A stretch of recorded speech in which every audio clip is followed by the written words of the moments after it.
மல்லி ஒரு வழியாக ராஜேஸ்வரி போட்ட திட்டப்படியே விஜய்கிட்ட வெத்து பேப்பரில் கையெழுத்து வாங்கிடுறாங்க. கையெழுத்து போட்டுட்டு விஜய் மல்லியை முறைச்சி பார்த்துட்டு அவர் அங்கேருந்து போயிடுறாரு. மல்லி பயங்கரமாக ஃபீல் பண்ணுறாங்க. விஜய் என்ன அப்படி பண்ணார், கோவத்தில் ஒரு ஆதங்கத்தில் இப்போது கையெழுத்தை போட்டுட்டு அவர் பாட்டுக்கு போகிறாரு. இந்த ராஜேஸ்வரி இதுக்காக தான் ஒரு திட்டம் போட்டா, இப்போது விஜய் பேரில் இருக்கிற எல்லா பிஸ்னஸையும் சொத்தையும் அவள் பேருக்கு மாற்றிடுவா. அப்படி மாற்றிட்டானா இனி விஜயால் ஒன்றுமே பண்ண முடியாது. விஜய் இப்படி ஏமாந்துட்டாரே, நான் இருக்கும்போது இந்த ராஜேஸ்வரி விஜய் இப்படி ஏமாத்திட்டாளே அப்படின்னு பயங்கர கோபத்தோட ராஜேஸ்வரிகிட்ட வந்து, ஏய் ராஜேஸ்வரி அந்த பத்திரத்தை குடி அப்படின்னு பிடுங்க ட்ரை பண்ணுறாங்க. ஆனால் அவன் நேராக வக்கீல்கிட்ட கொடுத்துட்றாங்க. கொடுத்த உடனே இங்கே பாடி என்ன பத்திரத்தை பிடுங்கி கிழிக்க போறியா, உன்னால் எதையுமே கிழிக்க முடியாது. உனக்கு தான் முன்னாடி தெரியுமே நான் இதை தான் பண்ண போகிறேன்னு சொல்லிட்டு உன்னால் என்ன பண்ண முடிஞ்சது, உன்னால் எதுவுமே பண்ண முடியாது. நான் அப்பயே சொன்னல, நீ தான் என்னக்கிட்ட தேவையில்லாமல் முறைச்சிக்கிட்டு சபதெல்லாம் போட்ட, என்ன அதை பண்ண போகிறேன் இதை பண்ண போகிறேன்னு. ஆனால் உன்னால் என்ன பண்ண முடிஞ்சது, உன்னால் என்ன ஒன்றுமே பண்ண முடியாதுடி. ஏன்னா நீ ஒன்று அடி வாங்கின பாம்பு மாதிரி தான், உனக்கு பல்லும் கிடையாது உயிரும் கிடையாது. உன்னையே நான் தான் போனா போதுன்னு உனக்கு வாழ்க்கை பிச்சை போட்டிருக்கேன். நீ இந்த வீட்டில் இருக்க, இப்போது சொத்து பிஸ்னஸ் எல்லாமே என் பேருக்கு மாறப்போகுது. அதுக்கப்புறமா ஒன்று இந்த வீட்டில் ஒரு வேலைக்காரியாக வச்சுக்கலாமா இல்லை வீட்டை விட்டு அடித்து துரத்தலாமா அப்படிங்கிறத நான் தான் முடிவு பண்ணணும். அதை யோசிக்கிறதுக்கு நீ என்ன பண்ணணும், இதுக்கப்புறம் ஒழுங்காக வாயை மூடிட்டு நான் சொல்கிறத கேட்டுட்டு ஒரு ஓரமாக என் காலை கழுவி சாப்பிட்ற மாதிரி இருந்ததுன்னா நீ இந்த வீட்டில் இருக்கலாம். இல்லை நான் இப்படி தான் இருப்பேன், நான் உன்னுடைய முகத்தை கிழிப்பேன், விஜய்கிட்ட சொல்லுவேன், அப்படி இப்படின்னு ஆடுனா உன்னை உயிரோடே விட மாட்டேன் அப்படின்னு மல்லியை பிடிச்சி தள்ளி விட்டுட்டு இங்கேருந்து ராஜி கிளம்புறாங்க. மல்லி பயங்கரமாக அழுகுறாங்க. ஏன் தான் இந்த விஜய் இப்படி புரிஞ்சுக்காமல் இருக்காரு, எல்லாத்தையுமே நம்புகிறாரு, ஆனால் நம்ம சொல்கிறத மட்டும் நம்ப மாட்டாரு. அப்போது நம்ம மேலே அவருக்கு உண்மையாக பாசம் இல்லையா இல்லை நம்பிக்கை இல்லையா அப்படின்னு மல்லி அழுதுகிட்டே போகிறாங்க. அன்னப்பொண்ணி கரெக்டாக வராங்க. அன்னப்பொண்ணி வந்ததும் என்னாச்சு பிள்ளை ஏன் ஒரு மாதிரி இருக்க அப்படின்னு கேட்கவும் உடனே நம்ம மல்லி நடந்த எல்லாத்தையும் சொல்கிறாங்க. சொன்ன உடனே அன்னப்பொண்ணி நேரம் வீட்டுக்கு போகிறாங்க. போயிட்டு ராஜேஸ்வரி சண்டை போகிறாங்க. ஏய் ராஜேஸ்வரி உனக்கு கொஞ்சம் கூட மனசாட்சி இல்லையாடி, கூட பார்த்த தம்பி தானே விஜய், அவருடைய சொத்தையே அவருக்கு தெரியாமல் கையெழுத்து வாங்கி இப்படி ஏமாத்திட்டியே, நீ நல்லா இருப்பியா, நீ நாசம் தாண்டி போக போகிற அப்படின்னு அன்னப்பொண்ணி பயங்கரமாக சண்டை போகிறாங்க. ராஜு ஒன்று வெளில செக்யூரிட்டியை கூப்பிட்டு இவங்களை பிடிச்சி வீட்டோடு வெளியே தள்ளுங்க, இதுக்கப்புறம் இந்த பொம்பளை வீட்டுக்குள்ள வந்தானா விடாதீங்க அப்படின்னு ராஜு சொல்லிடுறாங்க. செக்யூரிட்டியும் நம்ம அன்னப்பொண்ணியை அழைச்சிட்டு வந்து வெளியே விட்டுறாங்க.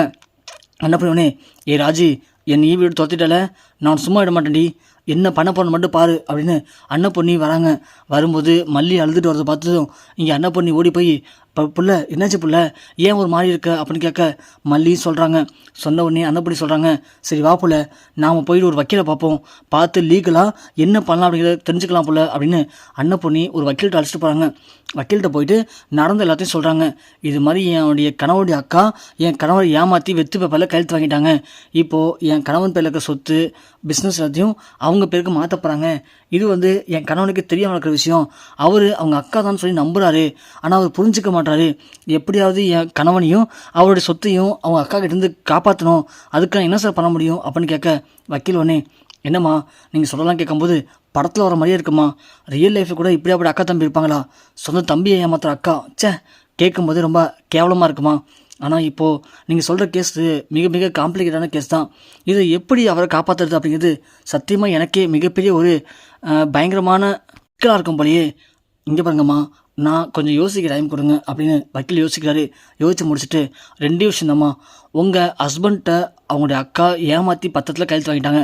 இப்போது உங்களுடைய சொத்து பிஸ்னஸ் எல்லாத்தையும் அவங்க பேரில் எழுதிடுவாங்க. ஆனால் நீங்கள் ரெண்டு விஷயம் மனசு வச்சிங்க அப்படின்னா கண்டிப்பாக இதுலேருந்து உங்கள் ஹஸ்பண்டை காப்பாற்ற முடியும். சார் சொல்லுங்கள் சார், அதுக்காக நீ என்ன வேணும் பண்ணுறேன், என் புருஷனுக்கு ஒன்றுமே தெரியாது சார், அவர் ஒரு அப்பாவி சார், ஏற்கனவே அவர் மேலே போலியான ஒரு வழக்கில் கைது பண்ணி உள்ளே வச்சுருக்காங்க, அதோட அவரை வெளியவே வரக்கூடாதுன்னு என் கணவருடைய அக்கா ஏற்கனவே அதுக்கு ஒரு திட்டம் போட்டிருக்காங்க. இப்படி பல திட்டத்தில் என் கணவர் பலியாகி இப்போ ஜெயிலில் இருக்கார் சார், ப்ளீஸ் சார் அவர் பேர் காப்பாற்றுங்க சார் அப்படின்னு மல்லி அழுகுறாங்க. வக்கீல் ஒன்று இங்கே பாருங்கம்மா ரெண்டே விஷயம் தான் இருக்குது. ஒன்று நீங்கள் உங்கள் ஹஸ்பண்ட் கையெழுத்து போட்டு கொடுத்தாலே பத்திரம், அதை அவங்கள்ட்டேருந்து எப்படியாவது எடுத்துடணும், எடுத்து கிழிச்சு போடணும், இது ஒரு வாய்ப்பு இருக்குது. இல்லையா உங்கள் கணவருடைய அக்கா இருக்காங்க இல்லையா, அவங்களே அவங்க வாயால் நான் விஜயை ஏமாற்றி தான் இப்படி கையெழுத்து வாங்கினேன், இது மூலயமா அவன் சொத்து எல்லாத்தையும் நான் ஏமாற்ற போகிறேன் அப்படின்னு அவங்க பேசக்கூடிய ஏதாவது நம்பகத்தன்மையான ஆதாரம் வேணும். அதாவது ஃபோன் கான்டாக்ட் கிடையாதுமா, வீடியோ கால் இல்லை வீடியோ ரெக்கார்டர் அந்த மாதிரி இருக்கிற ஒரு வீடியோ வேணும். ரெண்டுத்தில் ஏதாவது ஒன்று இருந்துச்சுன்னா நம்ம கேஸ் போடலாம். இது மாதிரி என் கணவருடைய சொத்துக்களை இவங்க அபகரிச்சிட்டாங்க அப்படின்னு ஒரு கேஸ் போடலாம். அப்படி கேஸ் போடும்போது கண்டிப்பாக ஜட்ஜு சாட்சி கேட்பாரு. அந்த நேரத்தில் நான் சொன்ன மாதிரி அந்த பத்திரத்தை கிழிச்சு போட்டுறோமா, இல்லை அவங்க அவங்க வாயாலேயே நான் தான் விஜய் ஏமாத்தினேன் அப்படின்னு சொல்லக்கூடிய வீடியோ இருந்துச்சுன்னா அந்த வீடியோவை காட்டி இந்த கேஸை ஒன்றும் இல்லாமல் ஆக்கிடலாம். அப்புறம் சொத்து எல்லாமே விஜய் பேருக்கு வந்துடும். இது ரெண்டுத்தில் ஒன்று நடந்தால் மட்டும்தாம்மா நீங்கள் நினைக்கிறது நடக்கும் அப்படின்னு அவங்க சொல்கிறாங்க.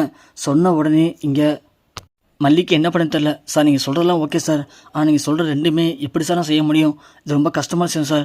சிங்கத்துடைய கொகவில் போயிட்டு சிங்கத்துடைய பல்ல பிடிங்கிட்டு வந்துடுங்க அப்படின்னு சொல்கிற மாதிரி தான் சார் இருக்குது.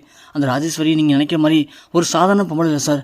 அவளை பற்றி நான் இன்னும் உங்களுக்கு முழுசாக சொல்லலை, ஏதோ கொஞ்சம் தான் சொல்லியிருக்கேன். அதனால தான் நீங்கள் இவ்வளோ அசல்ட்டாக சொல்கிறீங்க.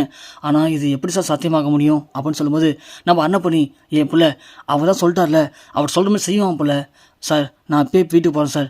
வீட்டுக்கு போயிட்டு ஒன்று இந்த பத்திரத்தை எடுத்து வரேன், இல்லைனா அவள் வாயால் அவளே உண்மையை சொல்ல வச்சு அது நான் வீடியோவை ரெக்கார்ட் பண்ணி கொண்டாந்து தரேன் சார். என் தம்பி வெளியே கொண்டு வரதுக்கான மற்ற ஏற்பாடுகள் நீங்கள் பாருங்கள் சார் அப்படின்னு சொல்லிட்டு அண்ணப்பொண்ணி நம்ம மல்லி அழைச்சிட்டு நிறைய கிளம்பிடுறாங்க. கிளம்பவும் இங்கே மல்லி ஒன்றே, பெரியமா என்ன பெரியமா நீங்கள் எப்படி சொல்லிட்டீங்க, நம்ம எப்படி இதெல்லாம் பண்ண முடியும்?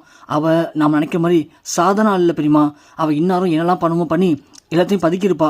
அவள்கிட்ட நம்ம வெளியே கொண்டு வரது அவ்வளோ ஈஸி இல்லை பெரியமா. இப்போ என்ன பண்ணுறது பெரியமா அப்படின்னு மல்லி ஃபீல் பண்ணுறாங்க. அண்ணன் பொண்ணே விடுப்புல நம்ம வீட்டுக்கு போவோம், கண்டிப்பாக அந்த கடவுள் நம்ம மேலே இறக்கம் வந்தாருன்னா நமக்கு ஒரு வழியை காட்டுவார் அப்படின்னு வீட்டுக்கும் போகிறாங்க. வீட்டுக்கு போகும்போது பார்த்தா இங்கே ராஜு இல்லை. அப்போது ரஞ்சிதா தான் இருக்காங்க. ரஞ்சிதா யார்ட்டையும் ஃபோனில் பேசிவிட்டு ஃபோனை வச்சுட்டு அவங்க அப்போ தான் ரெஸ்ட் ரூம் போகிறாங்க. ஸோ அந்த நேரத்தில் தான் ராஜி வீட்டுக்கு வராங்க. அப்போ தான் மல்லி அண்ணன் பொண்ணு ரெண்டு பேரும் ரூமுக்கு உள்ள போகும்போது சவுண்டு கேட்குது அப்படின்னு வெளியே வராங்க. பார்த்தா நம்ம ராஜி ஃபோனில் பேசுகிறாங்க. சொல்லுக்கா. ஆமாக்கா எல்லாம் நான் தான் பண்ணேன். ஒன்றை மாதிரி தான்க்கா அவன் பொண்ணுக்கும் கொஞ்சோட அறிவே இல்லை. ஆனால் என்கிட்ட நடக்குமா, அதுதான் ரொம்ப அழகாக திட்டம் போட்டேன். ஆனால் நீ நினைக்கிற மாதிரி தப்பும் இல்லைக்கா. தம்பிகிட்ட இருக்க சொத்தையும் நான் அடையணும்னு ஆசைப்படல. ஆனால் அந்த சொத்தால் தான் அவன் அவன் பேச்சை கேட்காம இருக்கணும்னு எனக்கு தோணுதுக்கா. அதனால தான் நான் என்ன பண்ணேன், இப்போது விஜய் பிள்ளைக்கு எல்லா சொத்தையும் என் பிள்ளை மாற்றுறதுக்கு ஒரு பொய்யான போலி பத்திரத்தில், அதுவும் எதுவுமே எழுதாத ஒரு பத்திரத்தில் அவன்கிட்ட கையெழுத்து வாங்கிட்டேன். இப்போது விஜயோடைய எல்லா சொத்தையும் என் பிறகு மாற்றிடுவேன்க்கா. மாற்றினதுக்கு அப்புறமா அவன்கிட்ட ஒன்றுமே இருக்காது. அவனை வெளியே கொண்டு வருவேன். கொண்டு வந்ததுக்கப்புறம் அவன் நம்மள்கிட்ட வேலை செய்கிற ஒரு லேபர் மாதிரி மாறிடுவான். அப்போது நாம் என்ன சொன்னாலும் அவன் கண்டிப்பாக கேட்பான். அந்த நேரத்தில் அந்த மல்லியை கழுத்தை பிடிச்சி வெளியே தள்ளடா அப்படின்னு சொன்னால் கண்டிப்பாக செஞ்சுதாகணும். அதுக்கப்புறமா நீ ஆசைப்பட்ட மாதிரி உன் பொண்ணு ரஞ்சிதாவை நான் அவனுக்கு கல்யாணம் வைக்கிறேன்க்கா அப்படின்னு ராஜேஸ்வரி ரஞ்சிதாவுடைய அம்மாட்ட பேசிகிட்டு இருக்காங்க. இது நம்ம அண்ணன் பொண்ணி மல்லி ரெண்டு பேரும் கேட்டு செம்ம ஷாக்காக வராங்க. அடி பாவி, ஆக மொத்தம் என்னை வீடு துரத்தணும், விஜய் எனக்கு சப்போர்ட்டாக இருக்காருன்னு அவருடைய சொத்து எல்லாத்தையும் பிடிங்கிட்டு அவரை அடிமையாக்க ட்ரை பண்ணுறியே, நீலாம் ஒரு அக்காவா அப்படின்ற மாதிரி பயங்கரமாக கொந்தளிக்கிறாங்க மல்லி. கொந்தளிச்சது மட்டும் இல்லாமல் நம்ம அன்னப்பொண்ணி அதை எல்லாத்தையும் வீடியோ எடுத்து வச்சுருக்காங்க. மல்லி அவளை என்ன பண்ணுற பாரு அப்படின்னு ஒரு ஸ்டெப் எடுத்து வைக்கும்போது அன்னப்பொண்ணி மல்லி நீ வா நீ எதுவும் பண்ண வேணாம், இங்கே பாரு அப்படின்னு சொல்லி அந்த வீடியோவை காட்டுறாங்க. ராஜி எல்லாத்தையும் பேசுனது எல்லாத்தையும் வீடியோ எடுத்துருக்காங்க. பார்த்தியா நம்ம வைக்கிறது தானே கேட்டார், அவங்க வாயாலேயே இது எல்லாமே தான் போட்டு திட்டம் தான் அப்படின்னு சொல்லி ஒரு வீடியோ வேணும்னு கேட்டார் இல்லையா. இந்த வீடியோ கொண்டு போய் அவர்கிட்ட கொடுத்தோம்னா கண்டிப்பாக அவர் ஆக்ஷன் எடுப்பார். எடுத்து ராஜுடைய உண்மையான முகத்தெரிய விஜய்கிட்ட அவரே கிழிப்பார். அதுக்கப்புறமா இந்த ராஜேஸ்வரிக்கு சரியான தண்டனை நம்ம வாங்கி தரலாம், வா போகலாம் அப்படின்னு சொல்லி மல்லியை கூப்பிட்டு போகிறாங்க. பெரியமா கூப்பிட்டு போய் வக்கீல்கிட்ட கொடுத்துறாங்க. வக்கீல் அதை பார்த்துட்டு இது போதுமா, இது ஒன்று போதும், நான் இன்றைக்கே கோர்ட்டில் கேஸை மேல்முறையீடு பண்ணுறேன். மேல்முறையீடு பண்ணால் கண்டிப்பாக என்ன இதுன்னு கேட்பாங்க. கேட்கும்போது இந்த மாதிரி தனக்கே தெரியாமல் தாங்கிட்டு அபகரிக்க ட்ரை பண்ணியிருக்காங்க அப்படின்னு சொல்லி இந்த கேஸை ஈஸியாக நம்ம முடிச்சிடலாம். அதோட சொத்து எல்லாமே விஜய் சாருக்கு போயிடும். இவங்க விஜய் ஏமாற்ற ட்ரை பண்ணாங்க அப்படின்னு இவங்களுக்கு நம்ம தண்டனையும் வாங்கி தரலாம் அப்படின்னு அந்த வக்கீல் சொல்லவும் தான் மல்லிக்கு அப்போ லைட்டாக சிரிப்பு வருது. எப்படியோ இந்த ராஜேஸ்வரிகிட்ட விஜயை காப்பாற்றினா எனக்கு அதுவே போதும் அப்படின்னு அன்னப்பொண்ணியை கட்டி பிடிச்சி தன்னுடைய சந்தோஷத்தை வெளிப்படுத்துகிறாங்க மல்லி.